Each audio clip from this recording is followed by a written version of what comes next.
Good day mga ka-sports natin dyan. Barbie Ivy Lacsina, happy naman ang kanyang mga fans dahil hindi pa rin ito nalaglag bilang number 4 top scorer pagdating sa second All-Filipino Conference kung saan mataas nga palagi ang naiaambag ni Barbie Ivy ng scores. Pero alam nyo mga ka-sports ay sunod-sunod talaga ang naging talo ng Akari.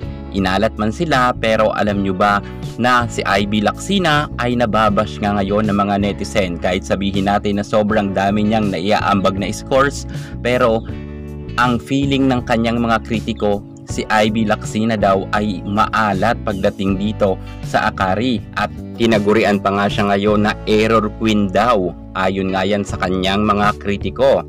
Aalamin natin ang buong pangyayari at bakit nasabi ito ng kanyang mga kritiko.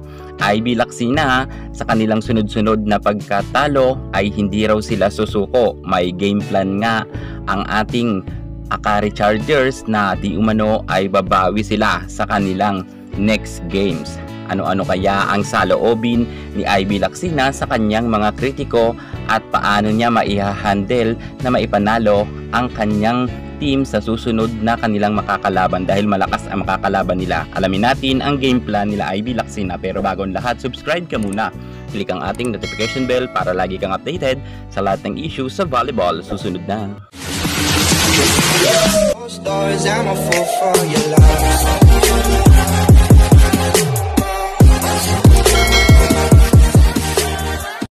Sa sunod-sunod na pagkatalo ng Akari Chargers ay nababash nga itong si Ivy Lacsina at sinabihan pa ngang error queen. Gayunpaman, taliwas ito sa mga ipinaparatang ng kanyang mga bashers dahil si Ivy Lacsina nga ay may 80 points na sa kasalukuyan ngayon. Pinaka-total ng kanyang naipuntos ngayon sa kanyang mga naging laban. So ibig sabihin, umi-score naman talaga itong si Ivy Lacsina. Gayunpaman, hindi talaga siya pinaligtas ng mga netizen sapagkat feeling talaga ng kanyang kritiko si Ivy Lacsina raw ay nagpatalo dahil nga marami naman na i-score, marami naman daw error. Pero ayon naman kay Ivy ay kinibit-balikat niya lang ang mga bashers dahil meron na silang game plan para manalo sa next game.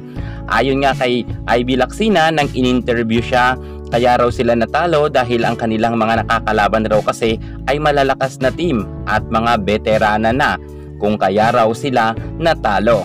Yan ay sinabi niya yan sa isang interview sa One Sports. At pahabol pa ng Barbie na sinabi niya na para manalo daw sila ay balik daw sila sa matindihan na training.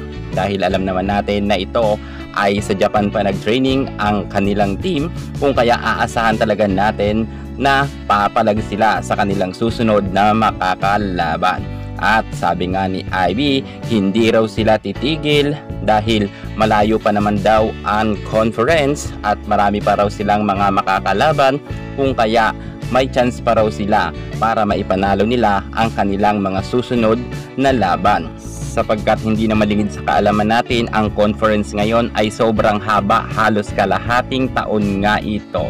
Kung kaya kahit sabi ni Ivy Lacsina na natalo man daw sila dahil veterana nga lang raw ang kanilang mga nakakalaban, lumalaban naman daw sila pero kinakapos lang daw sila sa dulo. So ibig sabihin talaga na nagwo-workout naman daw ang kanilang mga pagti-training, pero kinakailangan daw, sabi ni Ivy Lacsina, mag-workout daw sila as a team. Lahat daw magtulungan para sila ay manalo. Kaya ito daw ngayon ang kanilang fino-focus, na lahat sila ay gumalaw.